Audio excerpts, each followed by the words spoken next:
Boa noite, irmãos. Vamos começar o nosso culto cantando o hino Castelo Forte. Cante aí de onde você estiver, se você estiver no quentinho, se você estiver na cozinha, mas cante. Esse é o momento de louvarmos a nosso Deus. Amém?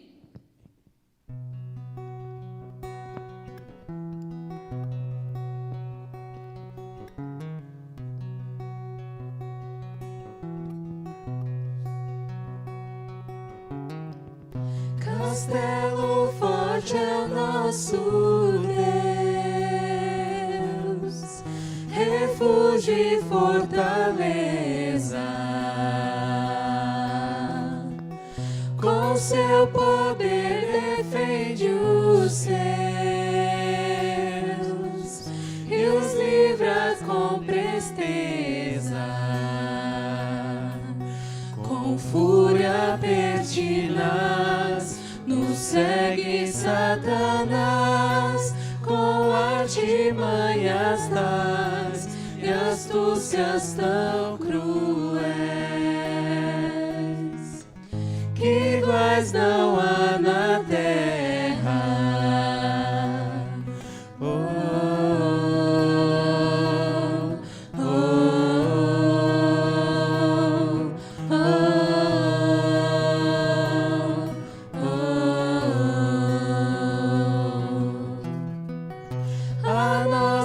Força nada faz, estamos sim perdidos, mas nosso Deus socorro traz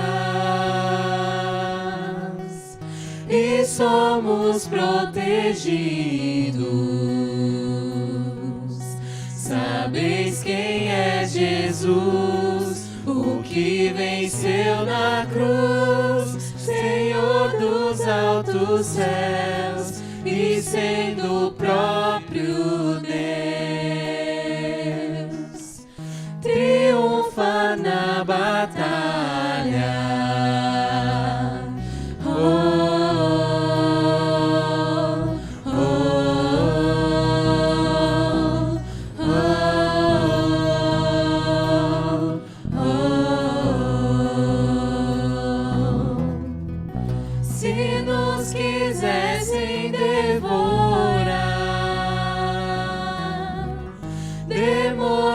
Não contados, não nos iriam assustar, nem somos derrotados. O grande acusador dos servos do Senhor já condenado está, vencido cairá por uma só palavra.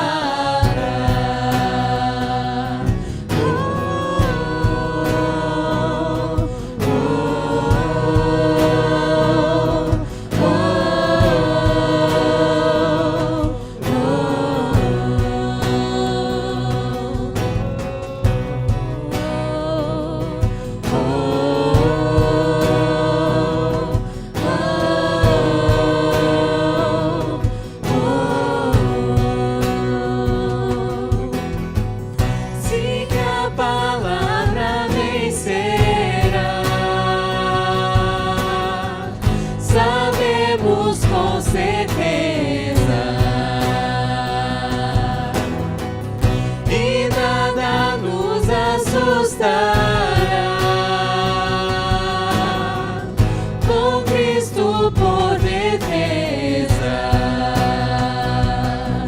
se temos de deixar parentes, bens e lar, embora a vida vá, por nós Jesus está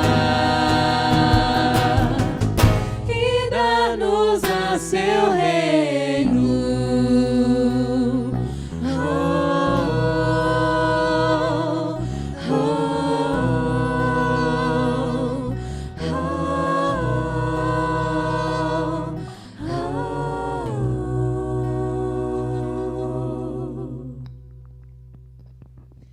Amém? Agora vamos continuar louvando ao nosso Deus e vamos cantar o hino Salmo 34.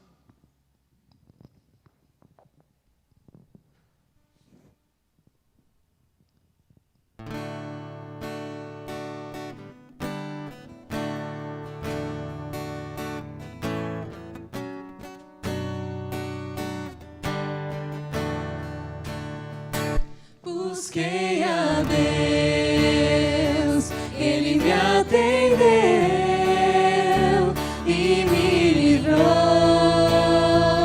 de todo o mal. Todos que o contemplam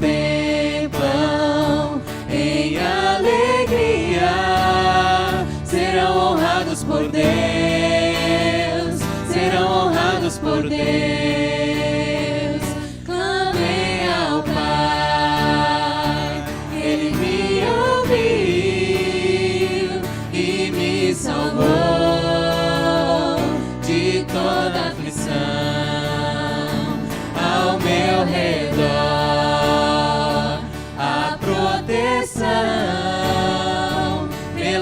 Senhor, pela mão do Senhor, vamos todos proclamar a grandeza do Senhor. Vamos juntos exaltar e adorar Seu santo nome.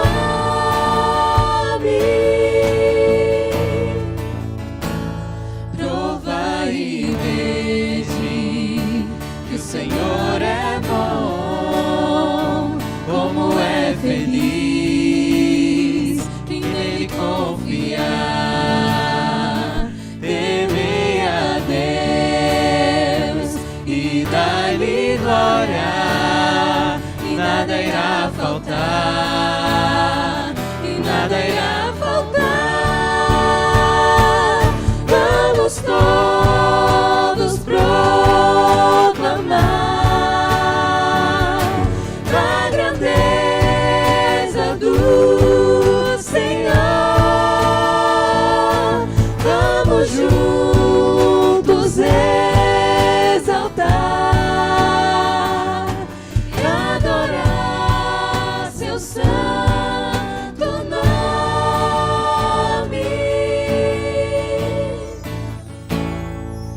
Vamos adorar cada dia mais no Teu altar, como graça viva. Vamos adorar cada dia mais no Teu altar, como graça viva. Vamos adorar cada dia mais no Teu altar, como graça viva. Vamos todos proclamar a grandeza do Senhor.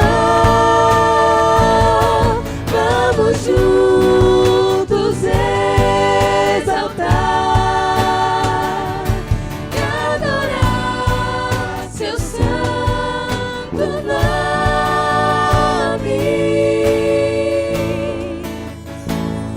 Provai e vede que o Senhor é bom, e nada irá faltar, e nada irá faltar.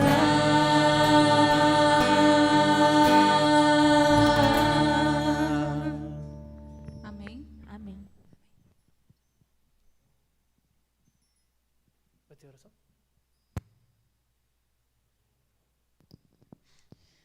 Vamos falar com o nosso Deus.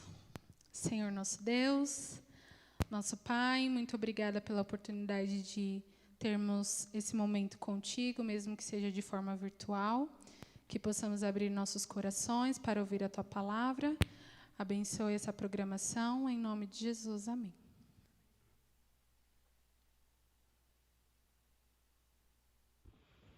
Olá, família amada de Deus que se reúne nos lares, muito boa noite, noite de domingo. A gente não está junto, mas há um vínculo inquebrantável que nos une, que é o vínculo promovido pelo Espírito Santo de Deus. O mesmo Espírito Santo que está aqui comigo está aí com você também, onde você estiver. Esteja em casa, esteja você no trabalho, no caminho, em algum lugar onde você ouve ou assiste aí a este vídeo. Nesta noite, quero convidar você para a gente já orar. A gente vai seguir com a nossa série a respeito do estudo do livro de Daniel e você vai certamente ter, junto comigo aqui também, teremos todos um encontro com o nosso Deus, teremos a oportunidade de saber que Deus cuida de nós e que Ele está no controle da nossa vida. Vamos orar? Querido Deus e Pai Celestial, louvamos o nome do Senhor neste início de semana, porque o Senhor está conosco, porque o Senhor é bom, porque o Senhor está falando ao nosso coração de diversas formas, de diversas maneiras, e pedimos que nesta noite fale mais uma vez. Agora, através do livro do profeta Daniel, através de sua palavra inspirada, que o Senhor mostre a nós, ó Deus, que o Senhor está no controle de todas as coisas, e não apenas no controle da história do mundo, das circunstâncias, dos governos, mas no controle da nossa vida. Ajuda-nos, ó Deus, a rendermos a nossa vida ao controle do Senhor. Em nome de Jesus. Amém. Amém. Nesta noite estudaremos capítulo 7 do livro do profeta Daniel. Vamos, na verdade, iniciar o estudo deste capítulo espetacular do livro. A gente vai ver aqui que nós já estaremos passando para uma outra sessão do livro de Daniel. E aí, o que é que você está achando, hein? Coloca aí no comentário o que é que você está achando a respeito do estudo do livro de Daniel. Muita gente com certeza já tinha estudado, gente que está acompanhando esses vídeos, mas talvez para você seja algo novo, seja novidade, e esteja certo de que Deus queria mostrar isso para você. Deus deixou estas palavras reveladas para que chegassem ao seu conhecimento. E mesmo a você que já estudou, que já conhece, essas palavras têm que estar bem fresquinhas aqui na nossa mente, porque o tempo do fim se aproxima. Na verdade, nós já estamos vivendo os últimos dias da história deste mundo. E o livro de Daniel tem muito a ensinar a nós para mostrar o que acontecerá e também ajudar-nos a nos preparar para a volta de Jesus. Está preparado? Então abra aí já a sua Bíblia no livro de Daniel, capítulo 7. Vou fazer aqui uma introdução, a gente já vai fazer a leitura, tá bem? Até então, nós estudamos aqui os 6 primeiros capítulos do livro de Daniel, e esses 6 primeiros capítulos são, na verdade, a seção histórica do livro. Contém ali histórias e apenas uma profecia, como a gente viu no capítulo 2 do livro de Daniel. Já no capítulo 1 a gente viu como foi ali a história do cativeiro, a saída dos jovens chegando em Babilônia, saída de Israel, chegada em Babilônia, o que passaram, a prova que tiveram ali e o quanto foram fiéis a Deus. Capítulo 2, vimos o sonho do rei Nabucodonosor, e Daniel interpretando esse sonho, o sonho da estátua, não é? Cabeça de ouro, peito de prata, ventre e quadris de bronze, pernas de ferro, pés parte de ferro, parte de barro. E vimos aqui que Deus estava revelando o que aconteceria na sucessão dos impérios, qual seria a história dos impérios mundiais, isso na verdade dos reinos desse mundo aqui, até ser estabelecido o reino eterno de Cristo, que é a rocha, a pedra que cai do céu e destrói todos os reinos desse mundo, formando um reino que dura para sempre. É o reino de Deus, é a volta de Cristo que irá ocasionar isso, que irá dar fim à história de sofrimento, de dor, de morte deste mundo aqui. É a volta de Cristo, a solução para todas as mazelas da nossa vida. Capítulo 3 do livro de Daniel, vimos a experiência dos jovens que foram fiéis ao serem lançados na fornalha de fogo ardente. Capítulo 4, a loucura do rei Nabucodonosor. No 5º, a queda de Babilônia. E por último, vimos Daniel na cova dos leões. Já a segunda sessão, que é a sessão que adentramos hoje, vai do capítulo 7 ao 12. Perceba que exatamente metade do livro, 6 primeiros capítulos, formam a sessão histórica, com uma profecia, que é a de Daniel 2. E agora, do capítulo 7 ao 12, nós estamos adentrando na segunda sessão do livro, e essa sessão ela é profética, tem a característica de apresentar muitas profecias, e uma história dentre elas. Interessante, não é?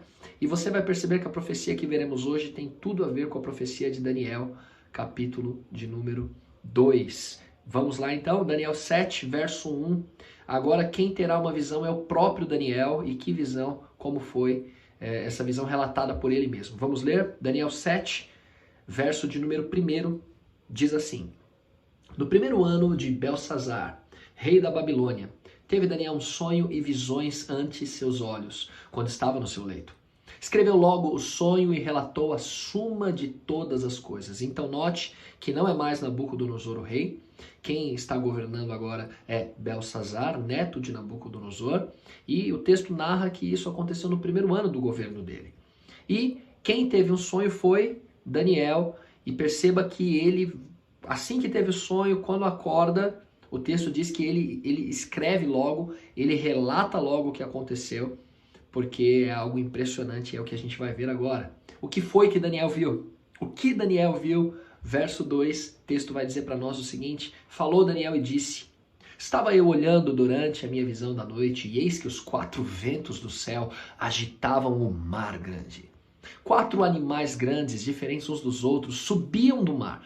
Note que eu destaquei aqui algumas palavras em amarelo, porque você vai perceber que estas palavras aqui, elas são símbolos da profecia. Símbolos da profecia. E, queridos, o que significam ventos em profecia? Veja, você perceberá que o que faremos aqui agora será buscar na Bíblia o significado para cada termo. Nós podemos, muita gente faz isso, de ficar tentando criar interpretações, analogias para os símbolos que a Bíblia apresenta em suas profecias, mas a própria Bíblia não permite isso. E a gente vai descobrir aqui que a própria Bíblia vai mostrar para nós o que significa cada símbolo. Então, o sonho foi, Daniel teve uma visão e ele viu o mar agitado, o vento soprando forte, e de repente ele vê saindo do meio do mar 4 animais muito grandes, muito fortes, e a gente vai agora entender o que significa isso. Certamente é uma visão profética que Daniel teve através deste sonho. E agora Deus vai mostrar para nós, através da própria palavra, o significado do sonho. O que são ventos em profecia? Vamos recorrer a outro profeta, Jeremias. Jeremias capítulo 49 e 36 vai dizer para nós, veja só. Aqui é uma outra profecia, é o próprio Deus falando através da boca do profeta Jeremias, e veja o que Deus dirá. Trarei sobre Elão os 4 ventos dos 4 ângulos do céu e os espalharei na direção de todos estes ventos. E não haverá país aonde não venham os fugitivos de Elão. Elão era um país que ficava a leste da Mesopotâmia. E nós encontramos aqui nos dias de Jeremias, do profeta Jeremias, o Senhor Deus dizendo que Elão seria destruída. Elão seria desfeita. Elão se tornaria deserta. E quem causaria isso seriam os ventos.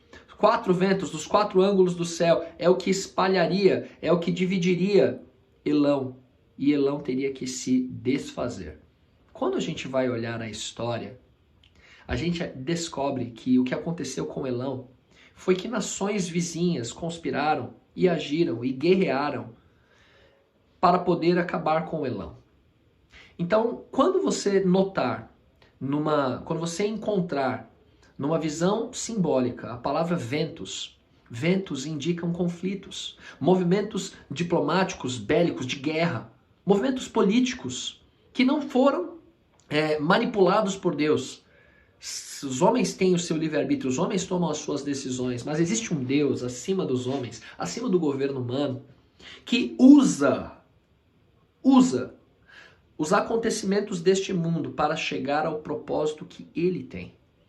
Então, Deus move a história da humanidade através dos governos deste mundo aqui. Imagine se Deus faz isso através dos governos.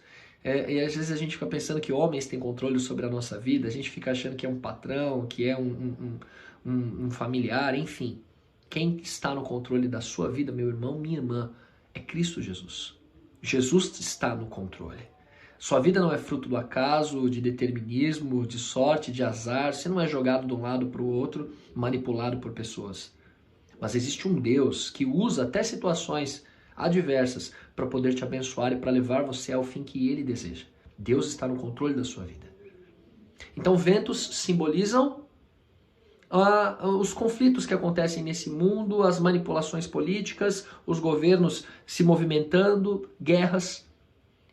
Ventos são, portanto, circunstâncias que acontecem no contexto político, no contexto geográfico, no contexto de guerra.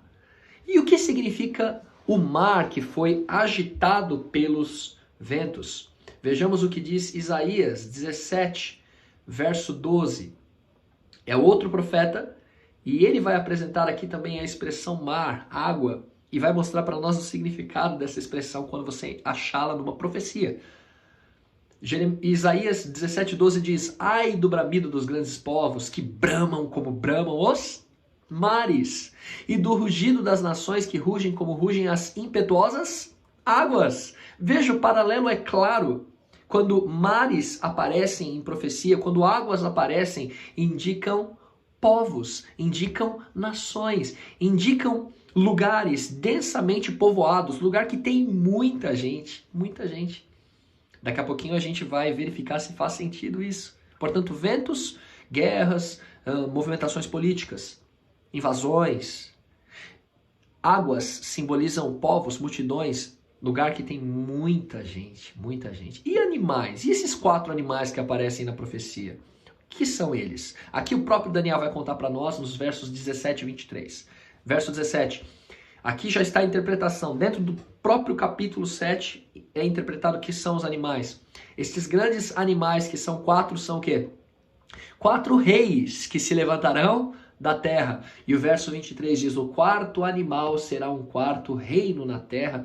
E aqui, queridos, está bem claro o seguinte: quando aparecer um animal em profecia, ou uma besta, né? Besta significa animal, estará representando um governo, um poder, uma nação, um país.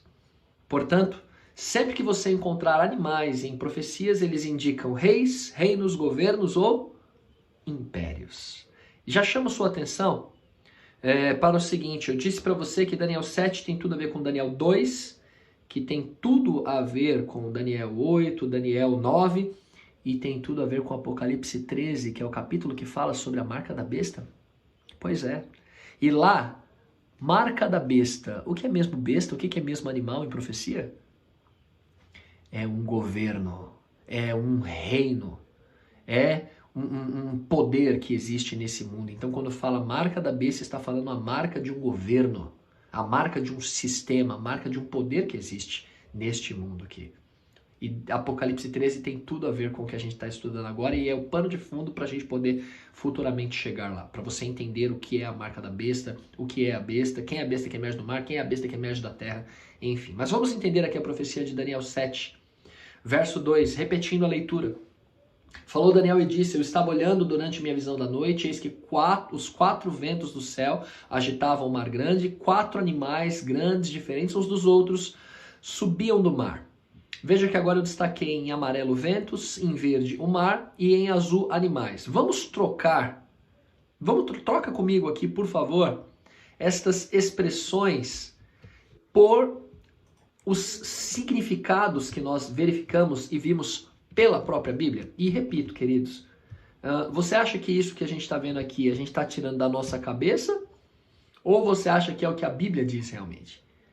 Porque nós extraímos esses símbolos, o significado deles, da Bíblia. Vamos ver se faz sentido agora? Vamos lá então. Daniel, capítulo 7, verso 2, agora já com a tradução, passando aqui para a linguagem interpretada dos símbolos que vimos. Então, em amarelo aparecerão os ventos, em verde o mar, em azul os animais. Acompanhe. Falou Daniel e disse: eu estava olhando durante minha visão da noite. E eis que Deus estava usando os movimentos diplomáticos, as guerras, movimentos bélicos, políticos, que estavam agitando as nações. E 4 reinos grandes, diferentes uns dos outros, subiam no meio das nações. Faz sentido agora a leitura? Total, completo. Perceba como a Bíblia interpretou a Bíblia, isso é fantástico. Espetacular. Agora, o que ficou claro? O que foi que Daniel viu então? Deus mostrou para Daniel através dos símbolos, do mar, dos animais, dos ventos. Deus mostrou o que aconteceria no contexto dos reinos deste mundo aqui, que haveria guerras, haveria invasões, movimentos políticos. E isso causou agitação no mundo, causou agitação no meio dos povos. E diante de tudo isso, em meio a isso, 4 reinos grandes, ou seja, 4 impérios, diferentes uns dos outros, apareceram no meio das nações. Isso te lembra alguma coisa? Você está lembrado que Daniel 2 conta para nós a história de 4 impérios? Babilônia, Império Medo-Persa, Grécia e Roma. Está lembrado? E a gente viu que depois de Roma não se levantou nenhum outro império. Será que Daniel 7, os 4 impérios que aparecem em Daniel 7 são os mesmos 4 impérios que aparecem em Daniel 2? E para que Deus repetiria a mesma história contando com símbolos diferentes? Deixa eu já dizer para você. Sim, Daniel 7 apresenta os mesmos 4 impérios que Daniel 2 apresentou. Mas a revelação da palavra de Deus, você deve se lembrar que houve uma ocasião na qual Jesus disse o seguinte aos seus seguidores: existem muitas coisas que eu ainda precisaria dizer a você, para as quais vocês não estão prontos. Ou seja, a revelação de Deus ao seu povo, ela é progressiva. Ela é crescente. Deus, ele explica algo, depois ele acrescenta e vai sempre mais longe. A revelação vai crescendo, Deus vai se tornando mais conhecido e os eventos também. E é o que acontece aqui. Daniel 2 foi até certo ponto. Daniel 7 repete a história, só que você vai perceber que agora vai dar mais detalhes. Detalhes impressionantes e precisos, comprovando que Deus está no controle de todas as coisas. Vamos ao verso 4. Vamos ver agora detalhadamente como são esses animais, como era o primeiro animal que Daniel viu. Lembrando que esse animal simboliza um reino, um império. O primeiro era como leão e tinha asas de águia. Enquanto eu olhava, foram-lhe arrancadas as asas. Foi levantado da terra, posto em 2 pés, como homem.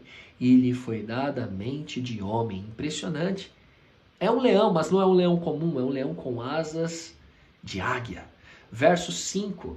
Aparece aqui o seguinte: continuei olhando e eis aqui o segundo animal, semelhante ao urso, o qual se levantou sobre um dos lados. Na boca, entre os dentes, trazia 3 costelas e lhe diziam: levanta-te, devora muita carne. É um urso, mas um dos lados dele é mais forte. E note o detalhe que não é detalhe, é precisão profética, precisão da revelação de Deus, de que este império, o segundo império, simbolizado pelo urso, e lá na estátua, simbolizado pela prata, teria 3 costelas em sua boca, e a gente já vai entender o que foi isso. Verso 6. Depois disto continuei olhando, e eis aqui outro, ou seja, o terceiro, semelhante a um leopardo. Será que é comum também esse leopardo? Não. Ele tinha nas costas 4 asas de ave, também tem asas. Tinha também este animal 4 cabeças. Ora, o urso tinha 3 costelas na boca, o leopardo tinha 4 cabeças e foi-lhe dado domínio. Vamos ver o significado disso logo mais e você vai ver a precisão do cumprimento da profecia. E se você não acredita na Bíblia, falo com todo carinho e respeito a você, quando li estes textos na época não acreditava. Não acreditava. Mas ficou muito evidente para mim que Deus foi quem inspirou Daniel a escrever isso. E quando eu olhei para a história, eu entendi que tudo aconteceu exatamente como a Bíblia disse, e eu passei a ter mais respeito pela Bíblia. Vi que não era um livro meramente humano, mas que Deus foi quem inspirou os homens a escreverem. Verso 7. Depois disso, eu continuava olhando nas visões da noite, e eis aqui o 4º animal. Agora preste atenção neste. Terrível, espantoso, sobremodo forte, o qual tinha grandes dentes de ferro. Percebe algum paralelo com a estátua? Tinha alguma parte que era de ferro? Sim, era exatamente o 4º império, simbolizado pelas pernas de ferro. E ele devorava, fazia em pedaços, pisava aos pés o que sobejava, e era diferente de todos os animais que apareceram antes dele, e tinha 10 chifres. Queridos, que animal que é esse 4º aqui? Qual é o nome dele na natureza? Qual é o nome dele? Não é dado o nome. Daniel fala de 3 animais muito interessantes, exóticos, estranhos. Um leão com asas, um urso com 3 costelas na boca, um leopardo com 4 cabeças. Esses animais não existem, porém, são animais que quando a gente ouve falar, é um leão com asas. A gente nunca viu um leão com asas, mas a gente consegue imaginar. A gente consegue imaginar um urso com 3 costelas na boca e a gente consegue imaginar um leopardo com 4 cabeças, apesar de ser muito esquisito. Mas esse animal terrível e espantoso não tem nome na natureza. Daniel não viu paralelo para ele. Daniel não encontrou na natureza um animal que se assemelhasse ao que ele viu. Simplesmente ele diz, era horrível, era aterrorizante, era espantoso, era muito forte, acabava com tudo. E os dentes eram de ferro e ele tinha 10 chifres. Queridos, quero chamar a atenção de todos agora, por favor, vamos acompanhar aqui com cautela e veja se faz sentido ou não. Daniel 2 mostrou para nós o sonho da estátua que Nabucodonosor viu. Cabeça de ouro, peito de prata, ventre e quadris de bronze, pernas de ferro, pés parte de ferro, parte de barro. E aqui em Daniel 7 vimos primeiramente um leão com asas, em seguida um urso com 3 costelas na boca, com o lado mais forte do seu corpo. Vimos o terceiro animal, que é um leopardo com 4 cabeças e também com asas. E por último, um animal terrível, espantoso e com 10 chifres. Será que os reinos simbolizados por esses 4 animais são os mesmos? E aí o paralelo seria: o leão, a semelhança da cabeça de ouro, representa a Babilônia, que existiu de 605 a.C. a 539. O urso, que é o Império Medo-Persa, aliás, representa o Império Medo-Persa, também simbolizado pela prata. O terceiro animal, o leopardo com 4 cabeças, de fato, será que ele é o paralelo da parte da estátua que seria o ventre e os quadris de bronze, simbolizando Grécia? E o ferro, será que ele tem paralelo com esse animal de Daniel 7, as pernas de ferro e o animal terrível e espantoso? Será que representam Roma? E os pés, parte de ferro, parte de barro, mostrando o reino dividido. Ele tem 10 dedos. O texto de Daniel 2 fala sobre os pés e os artelhos, ou seja, se refere aos dedos, e a gente tem 10 dedos nos pés. E aqui o animal também ele tem 10, mas 10 chifres.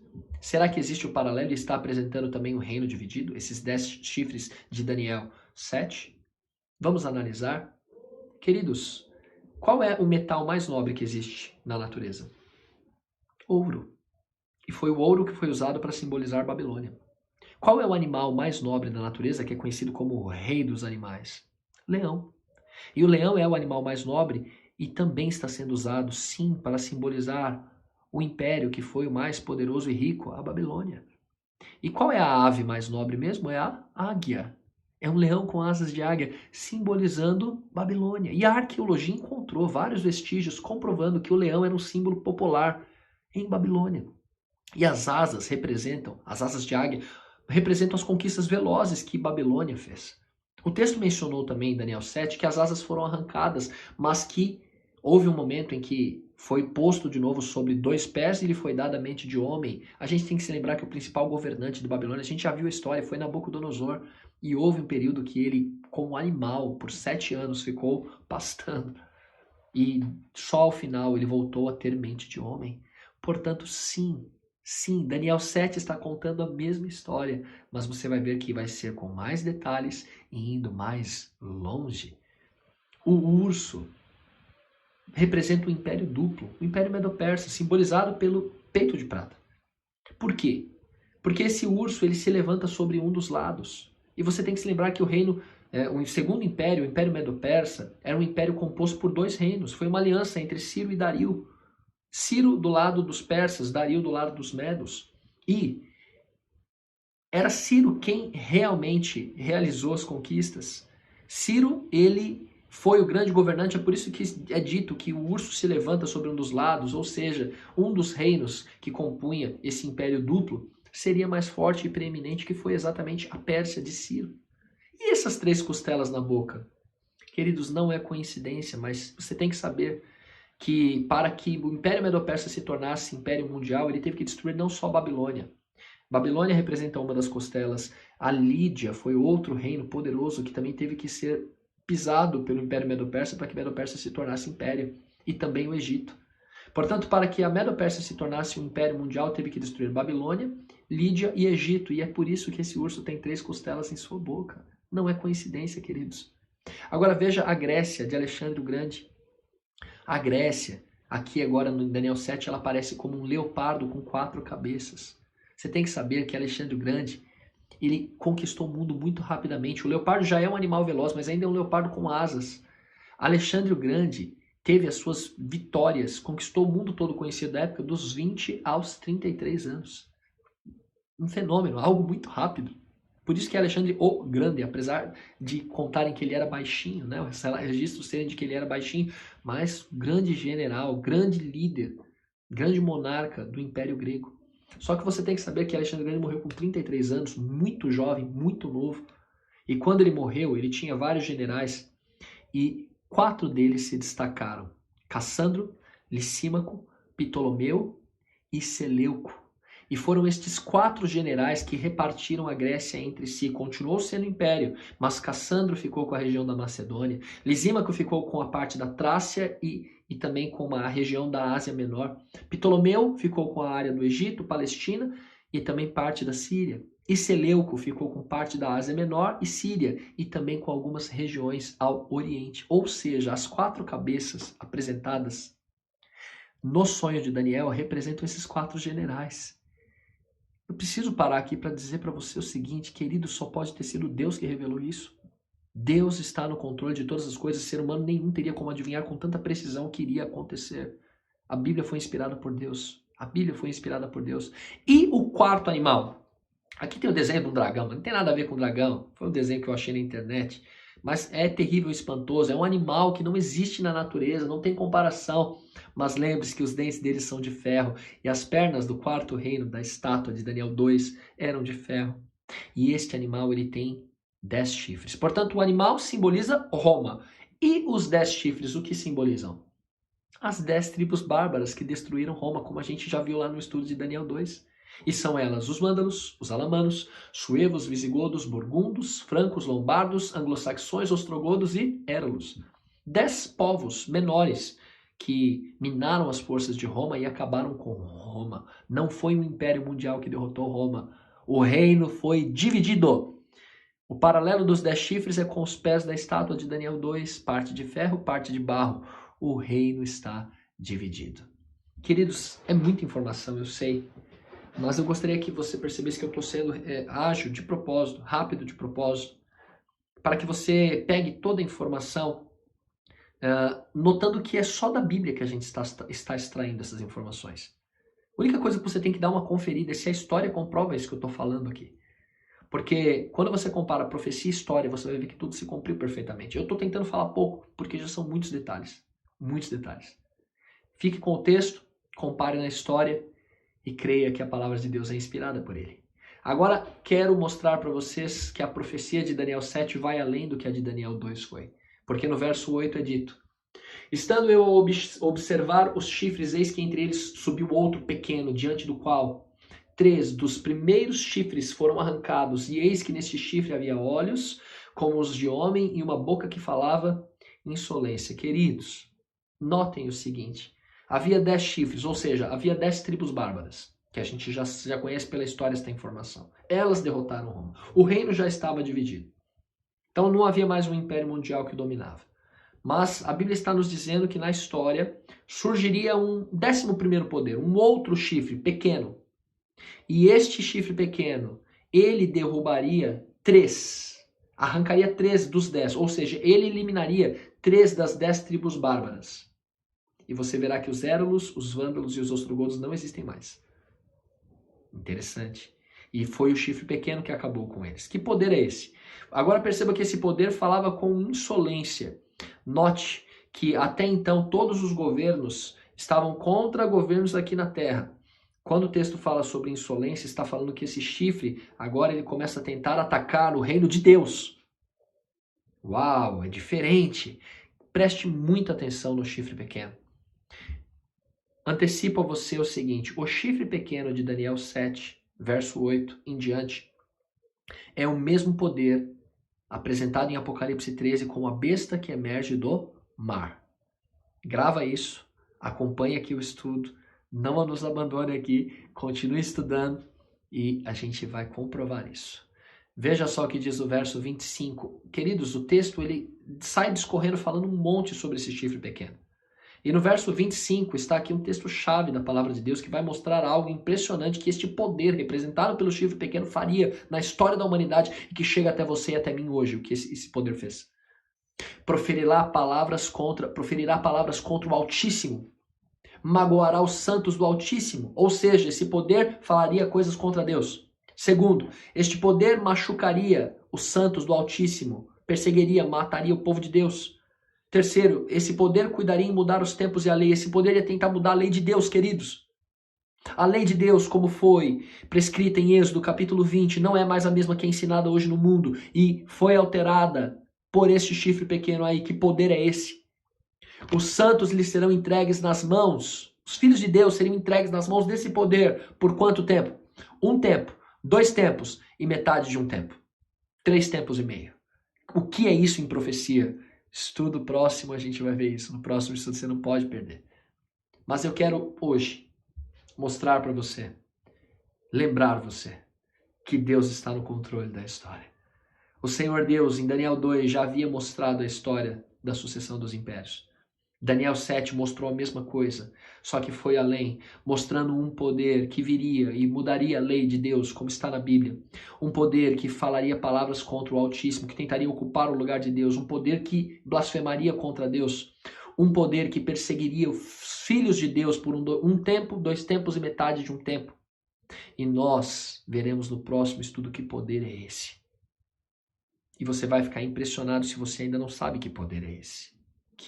Quem é o chifre pequeno de Daniel 7? Repito, é a mesma besta que emerge do mar lá de Apocalipse 13, que vai tentar colocar a marca da besta sobre todo mundo nos nossos dias. Agora saiba, Deus antecipadamente sabia de tudo isso. E toda obra que o inimigo tenta realizar, Deus já conhece antes e, portanto, já tem o antídoto antes. Na sua vida também é assim, querido e querida. Não há nada que queiram fazer contra você que Deus já não saiba antecipadamente, já não tenha solução, já não tenha providência para te tirar dessa situação. Eu não sei o que você está passando, mas uma coisa eu sei. Deus esteve no controle, está no controle da história da humanidade e Ele está no controle da história da sua vida também. E sei de mais uma coisa, que o mesmo Deus que conduzirá a história da humanidade a um final feliz, esse final feliz não está distante de nós. Esse final feliz é para você e para mim. E Cristo vai voltar em breve. Em breve. E Deus deseja dar a nós um final feliz. E Ele pode fazê-lo. Mas a pergunta que deixo a você hoje é: está você disposto a deixar Deus conduzir a sua história? Hoje é dia da gente render nossa vida ao Senhor mais uma vez. Hoje é dia de colocar a vida, os planos nas mãos de Cristo. Hoje é dia de procurar conhecer mais a vontade de Deus, de saber o que é que Deus tem para a nossa vida e pedir força a Deus para que a gente possa viver todas estas coisas pelo poder e a graça dele. Em breve, recebemos de Cristo a coroa da vida. Vamos orar? Querido Deus e Pai, suplico ao Senhor nesta hora que nos ajude a colocarmos nossa vida em suas mãos, porque nem isso a gente consegue. Tem misericórdia de nós, pecadores, e ajuda-nos, ó Deus, a entender de uma vez por todas que assim como o Senhor esteve no controle da história da humanidade e está no controle, o Senhor também está no controle da nossa vida. Mas o Senhor não vai roubar esse controle das nossas mãos. Aceita agora a nossa entrega ao Senhor. Toma nosso coração, ó Deus, dá-nos um novo coração. Renova a nossa vida, perdoa nossos pecados, purifica nosso ser, dá-nos uma semana feliz na sua companhia, na certeza de que o Senhor está no controle de tudo. E, ó Deus, mostre-nos constantemente que o preparo para a volta de Cristo é o que há de mais importante nesta vida, que a gente não desvie o olhar disso por momento nenhum. Em nome de Jesus. Amém.